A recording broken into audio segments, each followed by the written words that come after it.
again, everyone, and welcome to another episode of Alumni Chats, a weekly podcast featuring alumni from the Department of Broadcasting and Journalism at Western Illinois University.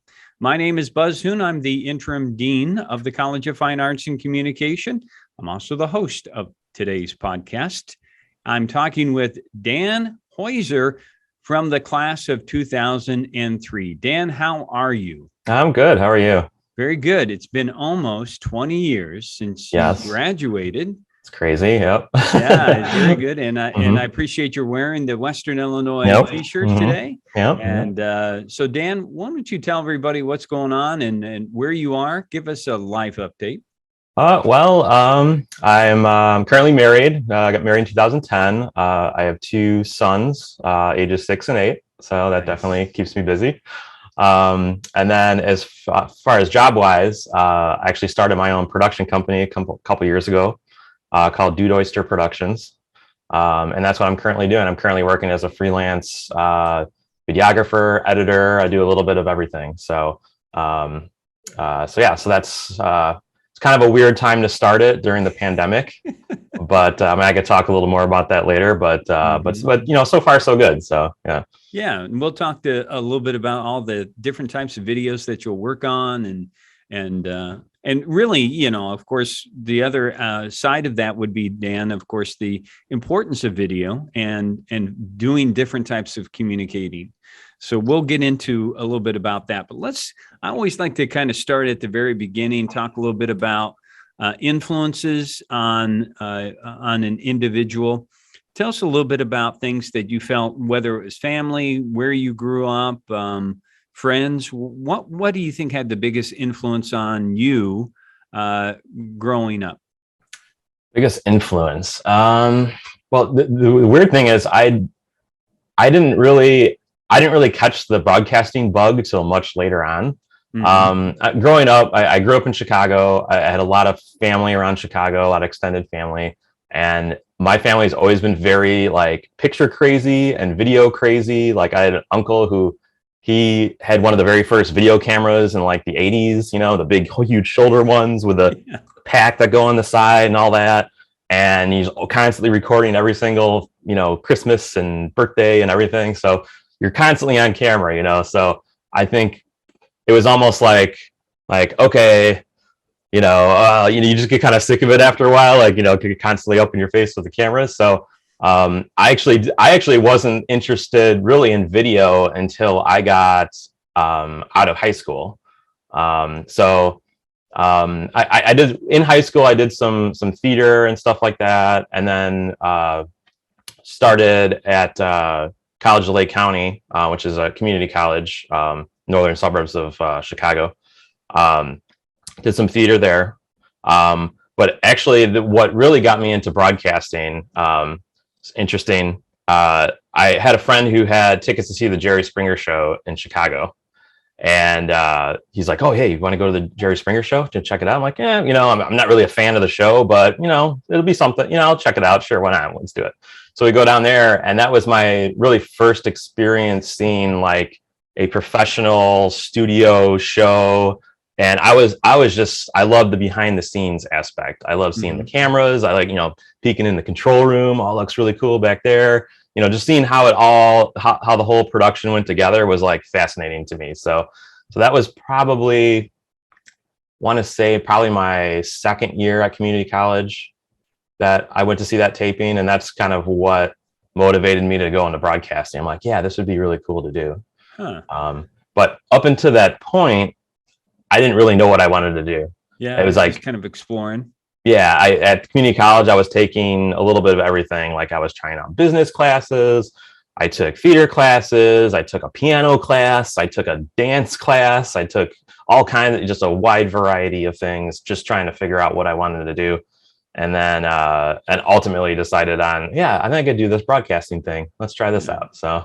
No, I think sometimes, I asked that question with the idea, like, were your parents trying to encourage you to go someplace or, in a particular direction? Were there siblings that were, also maybe supportive or, somebody that you really admired along the way that you were trying to, emulate in some particular way. But I just think sometimes we don't realize how just, in general, sometimes people can be supporting and lifting us up along the way. Mm-hmm. Yeah, I mean, my parents were always supportive of anything I wanted to do. I mean, they didn't necessarily like push me, oh, we really want you to become a lawyer, or really want you to become, this. It was, they were always kind of open, like, oh, whatever you're interested in that, try it out, So they're always supportive of, any direction I wanted to pursue. So yeah. And you're from the north suburbs. You went to high school at where did you go to high school? I was born and raised in Chicago, and I was there till the end of 7th grade. Then moved up to the north suburbs, and then went to high school at Grays Lake High School here in the north suburbs. Okay. And then College of Lake County is actually in Grays Lake, so that's really close by too. So that's where I went for my first couple of years of college. So yeah. So during that time, you're kind of still trying to find out who you are and where you might be headed. And how did WIU become a possibility for you?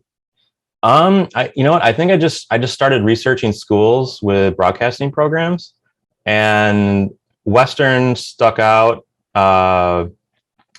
It was, I was looking, obviously in-state schools, a little cheaper, so that was definitely a plus. And from what I researched, they had a decent broadcasting program. I'm like, okay, and it's close enough to home to where it's a reasonable drive, but it's far enough from home to where it was like just the right amount of distance from home to kind of be off on your own, but still be able to come home, and with a reasonable time, and then on top of that, I had a friend from high school who went to Western. He started his freshman year there, and we actually went to visit him. I think it was his freshman year out there. We went to visit him to kind of hang out for a weekend, and I really liked the campus, and we just had a great time out there. So I think that was also in my mind too, that my good experience going out to visit him, that was another thing that kind of motivated me to go to Western. But funny thing is, at Western was actually the only school I applied to. Really? Yes. And I got in. I'm like, all right, this is it. Done. Yep. I didn't apply to like a million different colleges. Like, okay, this one looks good, I'll apply to that one, and it worked. So So you come in and you must have had the associate's degree in hand, right? Yeah, I did. Yes. I actually was at community college for 3 years. Okay. Because like I said, I didn't know exactly what I wanted to do, so I kind of took my time. I think my 3rd year, it wasn't like a full-time schedule. It was, not as many credit hours. But yeah, I kind of took my time through community college. I was kind of, working my pizza delivery job on the side and going to school. And then, so I figured once I figure out what I wanted to do, that's when I decide on, where I'm going to go from the rest of my college career. So, yeah. And my first, you and I met as you came into the program, needed to take the intro to video and audio production class. Mm-hmm. And as we were talking before, you were part of an infamous group of characters. You were paired along with Dave Walker and mm-hmm. Brian Carpenter. Mm-hmm. And one of the early things that you have to do for that class is put together a video that shows your ability to understand how to work the camera and how to do basic editing. And you made this video, When Clowns Attack. Yep. Who came up with that idea? You know what? I don't know who, it was probably Dave Walker that came up with the original idea. But yeah, we just had this idea to do this video where this clown would roam around campus and like attack random people. I don't know what work. Yeah, I look back on that video and it was just so much fun to create. And honestly, we had no idea what we were doing.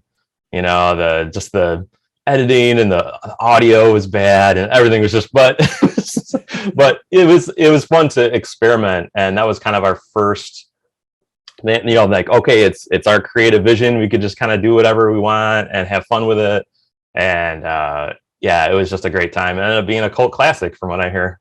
Yeah, because for years I would show that to my entry level class and say, here is, and we would talk about the positives and negatives, but, of course, you tried to use some of the basic elements of field of vision and, making, decisions about things, but it was not so much about the content, which was kind of funny, and college students thought that was funny, but, for years we showed that video. Yeah, that's great.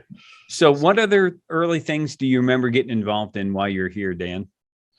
I mean, I just loved, I love that our department was kind of a small, tight knit community. You go upstairs. I mean, you guys were always available, to talk about anything. You just kind of show up at your office. Hey, you have some questions about whatever. You just kind of knew everybody. And, I really loved working as a team on the newscasts.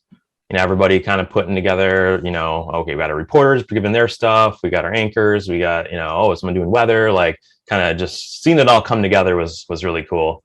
Didn't always come together as smoothly as we wanted it to, but that's part of the learning process. But yeah. But yeah, I always enjoyed doing those newscasts. And also it was cool to be able to, I know in the different classes get to experience different elements. Like, for example, the reporting class, that was like totally out of my element because I've always been more of a behind the scenes person. Mm-hmm. So for me to be on camera, in a shirt and tie and, doing a stand up, like that was completely out of my element, but I was glad I had that experience to see the other side of it, And that was probably with Roger.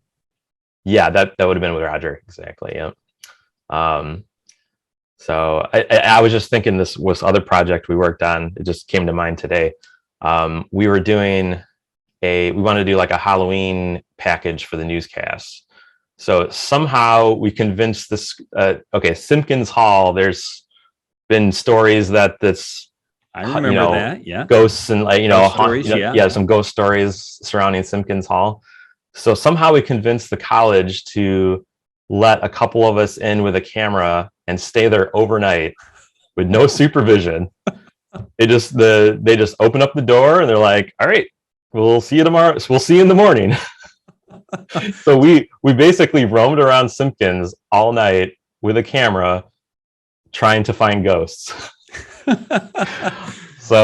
And that was before the whole, fad of there were a number of shows that were made afterwards, these ghost chasers. Right. Yeah. Yeah. I don't think, because that would have been like 2000 or probably 2002, probably. Yeah. So like around Halloween. So yes, I don't think those shows really kind of came about till a little later on. So yeah, but yeah, we were basically trying to hunt ghosts and we didn't find anything, but but I mean, it was creepy just kind of going around that building. Like it's all dark. You're going around corners. It just kind of, so that was just a fun experience, but I can't believe they let us do that. but somehow we were able to put together a story that we edited it to make it kind of look like something was happening, even though nothing was really, we didn't really see anything, but yeah. It was fun. Yeah. Yeah. Were you also involved with WIUS? Yeah. I did have, excuse me, get some water here. Yeah. I used to doing this much talking. I did have a couple shifts on the dog. I think one semester it was just me solo. And then the next semester it was actually me and Dave Walker. Okay. As a duo. And that, I mean, both the times were fun, but especially having me and Dave on the air, like we're totally different personalities. So we were just a good, like we just kind of bounce off of each other, and we had a blast. We were just kind of the freedom we had to kind of just make a radio show and kind of do these goofy little bits between music and yeah, that was a blast. I had a lot of fun doing that. For those that don't know about Dave Walker, can you describe his personality or sense of humor? Um, Dave Walker, he's very like,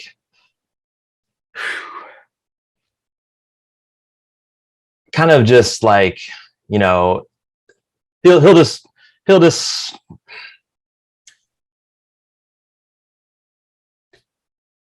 I'm trying to think of the right word that describes him. I always thought he was sneaky funny because I never anticipated that he would be. He had such a good sense of humor, and it was surprising to me. Yeah, he tends to go on a lot of rants, like rants about things, like this and that, yeah, this and that, and I kind of try to rein him in a little bit, so yeah, we definitely had a good time doing that show, and also too, just like I love just the music collection. Like we could just kind of browse the music collection, and like I actually discovered a lot of new music just working at the Dog. And this is before the days of where you could just go on Spotify and buy get a bunch of, so here it's like, so I discovered actually a lot of cool music, at my time at the Dog, and all that music, if I hear it now, it's like, oh, it just brings me back to like, oh, it just reminds me of being a DJ on the Dog, I remember playing this song, I just heard a Red Hot Chili Pepper song the other day. It just reminded me of being DJing there. So yeah. So were you also working at the Courier, the Western Courier? Oh yeah. Actually, no, I forgot about that. I did do freelance still photography for the Courier for at least one semester, maybe 2 semesters. But that was cool. I remember we had it was like one of the, I think, first digital cameras that actually had a floppy disk. Yeah, that you put into it, that recorded onto. But no, that was cool. We got to basically you get like a list of assignments like at the beginning of the week or whatever, and you can just pick and choose like, okay, I'll do that one and that one, and then you just have your assignment, and whenever you're supposed to go out to that event or whatever it is, you go take some pictures, and you actually got paid, which was cool. It wasn't much, but it was a little extra spending cash. It was like maybe, I don't know, $10 a photo, $12 a photo or something like that if it got published. So that was cool. I got a lot of my photos published in the paper. So I still have I clipped them all the ones that were mine. I clipped them out of the paper. I have them in a folder somewhere. So nice. Yeah. And for people that don't, especially our current students that don't understand, back in those days, as you said, you had these big floppy disks you saved even just your digital pictures on. Mm-hmm. And when you were working in video, you had to record on tape and then digitize that tape, right, in order to edit it, right? Right. Just all real-time transfer. Yeah, a whole different workflow than it is now, for sure. It is definitely interesting to see the evolution of technology from then to now. Because just going from, it was all standard definition, everything was on tapes, you had to digitize everything in real time. Everything was, you didn't have as many. Yeah, I mean, the stuff that you have now, like in editing software, the stuff like the kind of tools you have now is like incredible. Back then it was just a little more, stuff was a little more basic. Yeah, and the time, I remember the editing labs, the video editing labs being in great demand during the day and into the night and on the weekends. Exactly. Yeah, I don't know. I remember how. I mean, we probably had like maybe 3 or 4 of them, or something. Yeah, like we that. had 4 different ones. 4, but those machines were so popular that people would be waiting outside, waiting for somebody to get done. It was all about trying to get that tape digitized, edited, and then put back onto a tape. So you would have and then record it back. Yep. Put it back onto a tape. Yeah. Do you remember what software? I can't remember what software we're using. It was a Sony Edit Station is what we were using back in that day. So it was Sony's video editing, software, whatever that was at the time. Yeah. Okay. That's right. Because we had all Sony cameras, I think. Yeah. And then and eventually we moved to Final Cut, but it wasn't at that time, probably in the when you were working on it, was just a real basic edit station software. Right.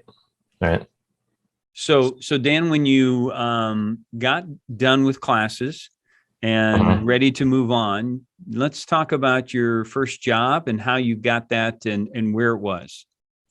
So my first job out of college was at WQAD, which is the ABC station in Moline, Illinois.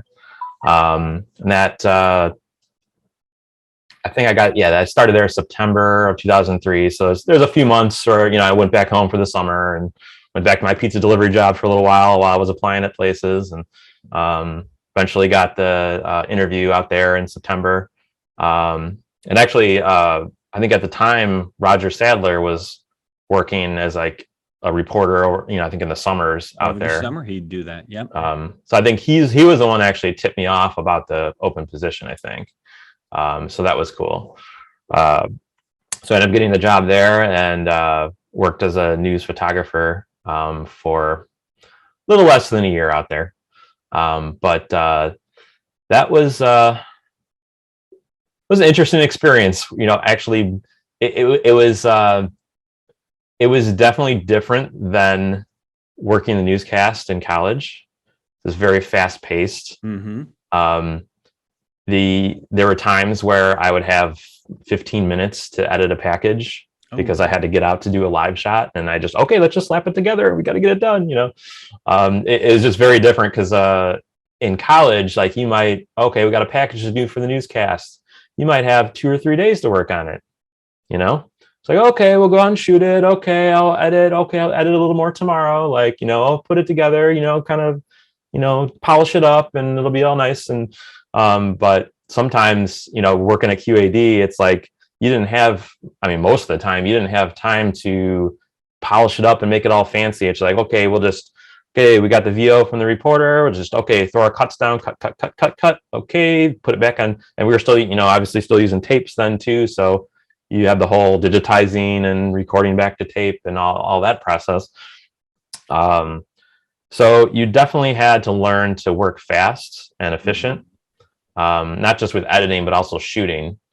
You get out somewhere. It's like, okay, we know we need to get out here and shoot this and get back and edit, so you get out there, get your tripod set, bam, bam, bam, get the shots that you need.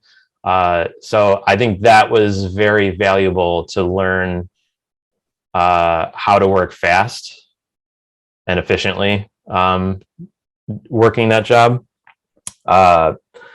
And we definitely got to do a lot of cool things, just kind of, because you're doing something new every single day. And every time you go into work, you don't know where you're going to end up.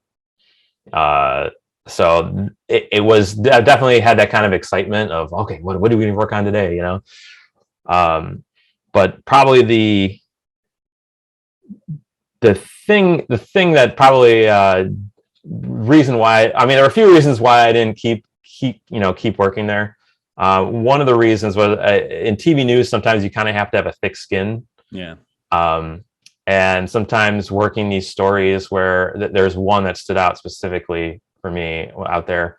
Was one time where a teenager got shot and killed, and they wanted us to go out to the neighborhood and try and interview somebody who knew him, or a family member or a neighbor or something like that. So we're just roaming around the neighborhood, knocking on doors, and then we finally found someone that would talk to us, and she came out and we're interviewing her, and she's just bawling, and it's just like, I don't know, it's just, that was hard for me. You kind of have to separate yourself from the emotion, and it's like, okay, I'm just going to focus on my camera.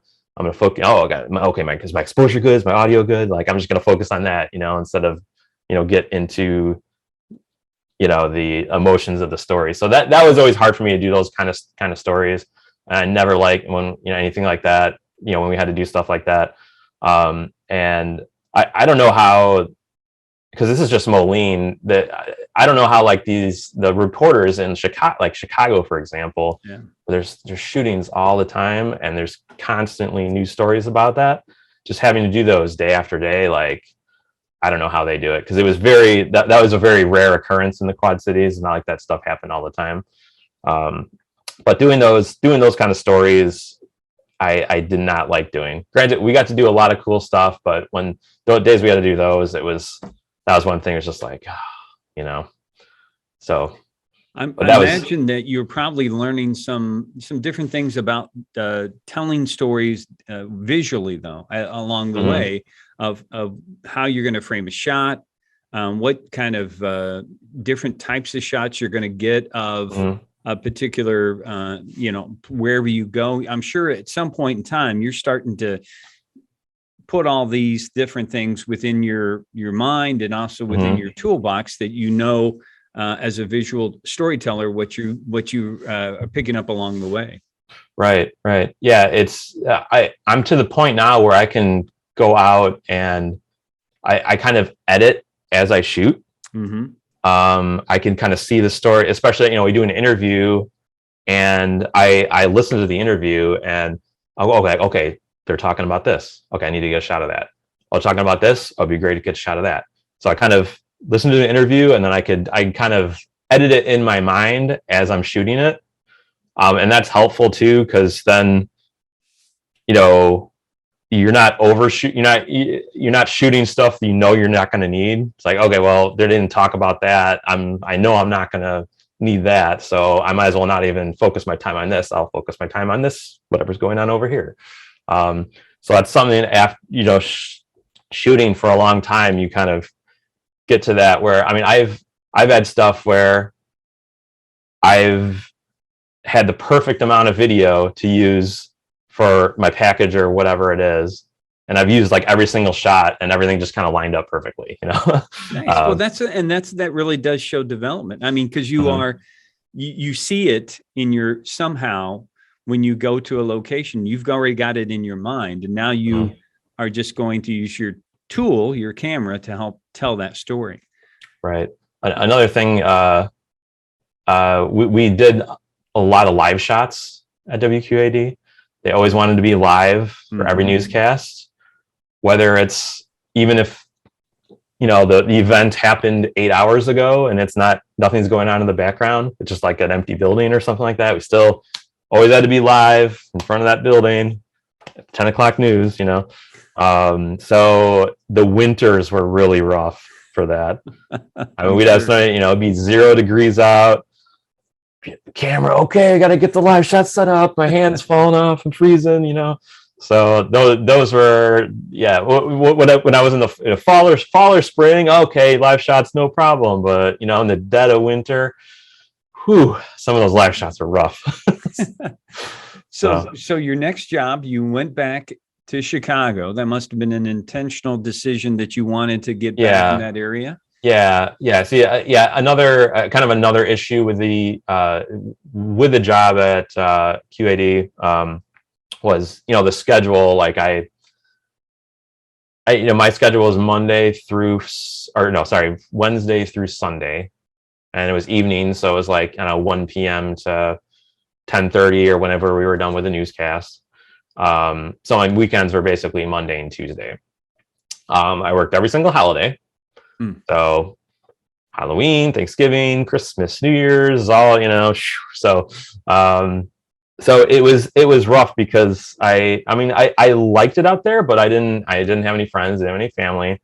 I just started dating a girl the previous summer who lived in Wisconsin, who's now my wife. But we were 3 hours away from each other. So that was we have to switch up. Luckily, she worked a retail job, so it was actually easy for her to get Mondays and Tuesdays off.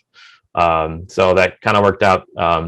But yeah, just being away, not being around any family or friends, and then kind of missing out on all the Christmases and all the everything like that. Always had to be at work, and so that was another kind of thing that played into it.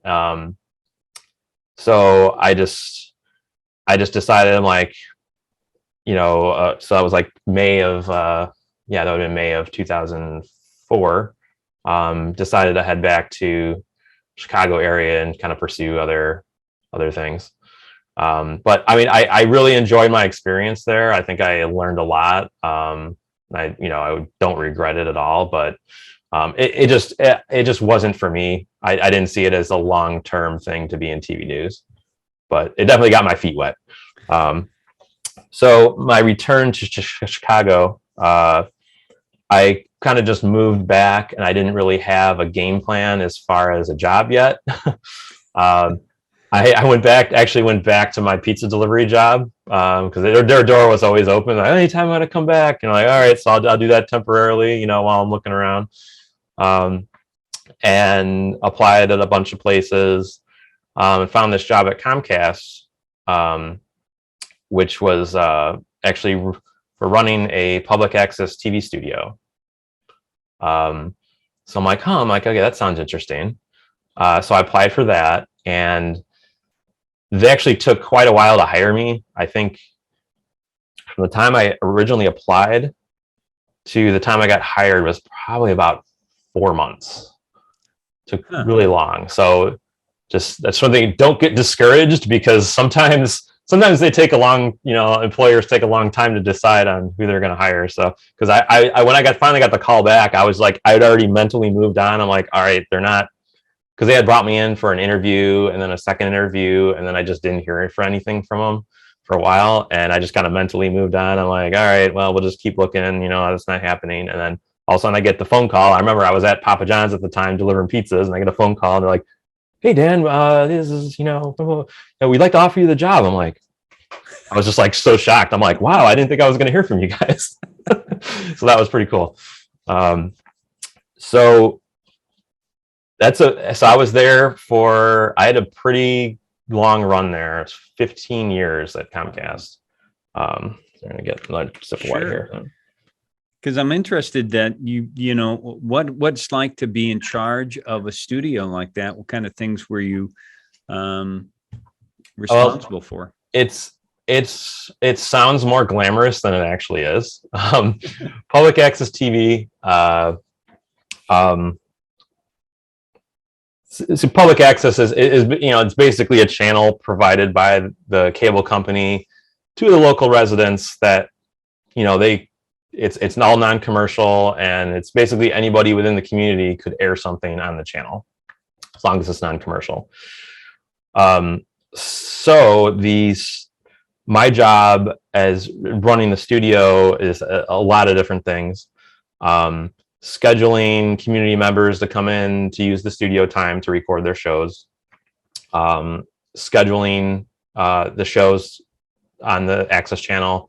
Doing the playback of the digital physical playback. Everything was off tapes for quite a while, up until the end of my tenure there. But dealing with the whole playback system.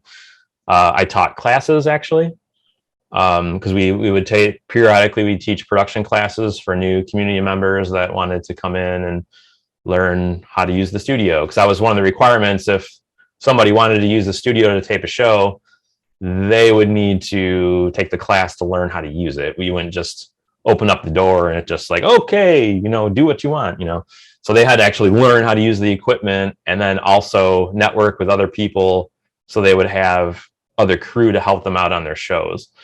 We weren't supposed to actually be crew on their shows. They were supposed to find their own. So we weren't, it was kind of weird because we wanted to not do too much for them.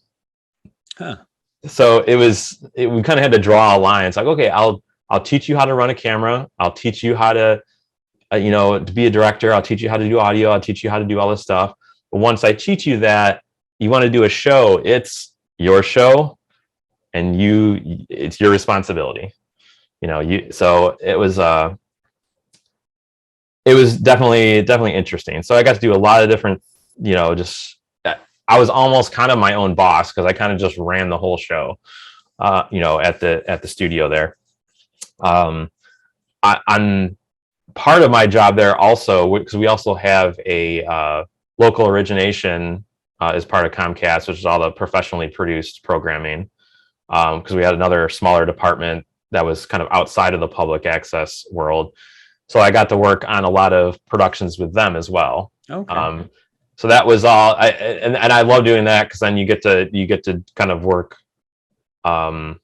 a lot of professional productions. We did a lot of high school sports and political shows. We did like, political interviews. We had an entertainment show for a while where we go out and into the city and like, oh, this is the hottest new restaurant. And, we'll do a package on that or stuff or things like that. We had a community focus show where we'd cover different community events and things like that. So I got to do that periodically. So that was nice to go out and be able to do those productions, because in my time in the Access studio, I was kind of more the administrator. I wasn't really creating content, and that's really what I enjoy doing the most. Yeah, I was going to ask you about that, because there's the creative side that you had been building on, and then as an administrator, I can say this honestly, I feel the same way. That's why I'm doing the podcast, because I need that creative side too. Right. So so my time at Comcast, I mean, it's definitely it's just a weird job, because a lot of my time there, my boss was 40 office 40 miles away from me. I was I kind of made my own schedule, which was kind of crazy, because it's like, I had to base it around when people were using the studio. Sure. So if this person wants to come in Monday morning, okay, I'm like, okay, then I'm going to work Monday morning. And like, oh, this group wants to come in Thursday evening. I'm like, all right, I guess I'm working Thursday evening the next week. So I kind of had to make my own schedule based on when people wanted to use the studio, which is actually kind of nice, rather than just having the set, okay, Monday through Friday, 9 to 5. Like, I was kind of able to work things around. And then if, let's say I wanted a Thursday night off, I'll just say, oh, sorry, studio's not available this Thursday. Let's look at next Thursday, And they'd be like, okay. But the thing about public access, it's honestly, it's kind of a dying thing. Sure. When I started there in 2005, we had a pretty large department, probably had like 12 or 15 people just on the public access side. And we had studios all around Chicago and Northwest Indiana. And during my time there, it was just studio would close. They close this studio, close this studio, close this studio. They merge studios. They would combine stuff. We had a round of layoffs, and I think it was 2009 where they cut a bunch of people. And obviously, I think part of that is, well, now anybody can put video up on YouTube. Yep. And you can reach millions of people, as opposed to, you put up on public access, you can only reach the local, wherever that channel is going to, and you have to have Comcast cable to see it. Yeah. So it kind of limits your audience quite a bit. And it's so easy for people to put stuff up on YouTube now that's definitely one of the killers of public access for sure. But it's still being used, just not quite as much. But that was, I basically, I was working a studio in Waukegan. And this was, I think, end of 2019, they decided that they were closing that building down and they were merging 2 offices and another office, but they weren't going to keep the studio going. So my job basically was going away. And my boss comes to me, and this is like 4 months before it was actually the actual close. So I knew about it way ahead of time. It wasn't like a surprise thing. And I had a talk with my boss, and she was like, well, you have a couple different options. We'd love to keep you on as an employee. You'd have to start working out of the Elmhurst office. But we don't necessarily have a job for you, so you'd have to figure out what you want to do. So I'm like, okay. I'm like, all right. So that's kind of a lot of pressure to kind of, come up with a job. So it just is the Elmhurst office. That is the local origination programming, the professionally produced stuff. That's basically what I would have gone into had I stayed at Comcast. So I just wasn't feeling it. I'm like, I got to make up my job. Like I just felt like I was going to be commuting there all the way down to Elmhurst, which is like, an hour from me. It's a longer commute. And the fact that I didn't necessarily have a job I was going into, I just felt like I was going to be sitting in a cube most of the time, trying to figure out, okay, what do I want to do? I'll just come up with an idea for a show or, whatever, I like staying busy at work. I don't want to like just go there and do busy work and do paperwork or something. Yeah. So, ultimately I decided I've been kind of building this freelance business over the years, because I did freelance work on the side during my time at Comcast, and it kind of did a little more every year. I'm like, well, if there's any time I'm going to try and go out on my own, like now's the time. Because I essentially got laid off, and they gave me a decent severance package, so that got me through for a while. But I had to make that decision whether I was going to stay or whether I was going to go. So I decided, well, I had a good run here.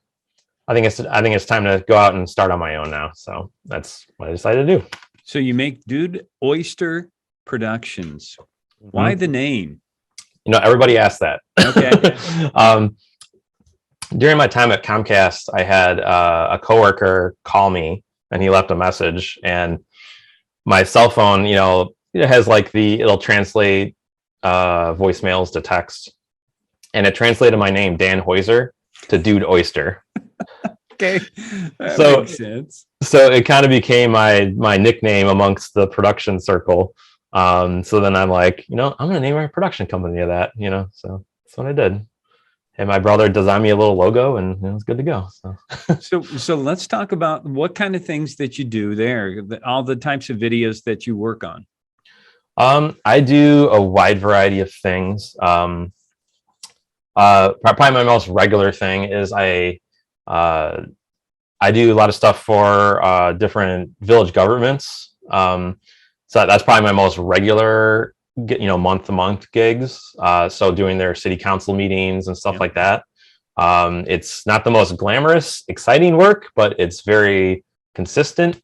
And it's not that hard, because it's basically going in there. A lot of them have their own little control rooms, and you just go in there, switch cameras, record it, you put it up on YouTube for them, and then you're good to go. So I have a few of those clients that I do. That's pretty regular work. I have some corporate clients that I have. One big one specifically, that I do a lot of work for. They do like lab testing equipment. So they have a lot of new instruments that come out all the time. So I'm doing a lot of training videos for them. I think last year I did probably like almost 100 training videos. Wow. Over last year. So I cranked out a lot for them last year. So some corporate clients. I do stuff for Visit Lake County, which is the tourism bureau up here. So it's been kind of sporadic during the pandemic, but pre-pandemic, I was doing quite a bit of work for them, doing different tourism videos, and we'd highlight different restaurants or different things within Lake County and stuff like that. I also do a lot of like events, live events, dance recitals, a lot of dance recitals, graduations. I did like a pageant a couple months ago, live music performances. So yeah, I like doing that kind of stuff. Do political debates. So like a wide variety of stuff. I do, like promotional videos.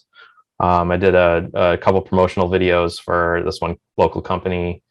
So I like doing just like a wide variety of things. I kind of got away from, I did a lot earlier on. I did a lot more weddings and things, but kind of gotten away from weddings a little bit. They're not necessarily my most favorite thing to do. Well, yeah. Well, it can be a big time commitment, and Mm-hmm. and also on the weekends. I mean, that's when right. Oh yeah, always on the weekends, and just doing those summer weddings when you're in a suit and it's 90 degrees out and you're running around with a camera. Whew. You're one of the few people, but it does show you which how, and I try to tell our video production students about this. If somebody knows you're good at your job, like evidently they know you, that you're asked to do all types of things, because how important it is to have a video archive of whatever you do, everything from the government meetings that you're talking about to live event activities, and every time somebody thinks they see a good promotional video, or something that helps communicate information, they're probably always coming to you and saying, we want to have the same thing. Right. Oh yeah, at this point I have it's hard to decide what projects I want to include on my examples and promo reel and stuff like that. I just have so much to pull from right now. A lot of times when there'll be somebody that's interested in getting a video done, or I'm like, some of these websites where you're kind of like bidding on a video job or stuff like that, and you have a specific thing. I'm like, okay, kind of look back in my archive and like, okay, I have something that's exactly like what they're talking about that I could show them a clip from. So I'll just kind of go back and look at that, just because I've just done such a wide variety of things. But that's why I love being a freelancer, is because I get to do a lot of different things. I'm not, for example, if I was working like an internal video department at, I don't know, some kind of company that makes gears or something, or whatever it might be, that's all you're doing is that same subject all the time. Being a freelancer, it's great because I get to do a lot of different things, and it kind of mixes everything up, keeps everything interesting. So granted, I'm not going to say it's super easy being a freelancer, because the work comes and I'm sure you're always hustling. Super busy for a couple weeks, and then it drops off, and then it's like, okay, now I'm not doing much right. Oh, and then it picks up again. So your income is definitely kind of up and down. But yeah, I actually going back to me leaving Comcast. My last day at Comcast was the week everything got shut down for the pandemic. So I'm like, oh, great. This is when I'm starting as a freelancer. Everything's getting shut down. Awesome.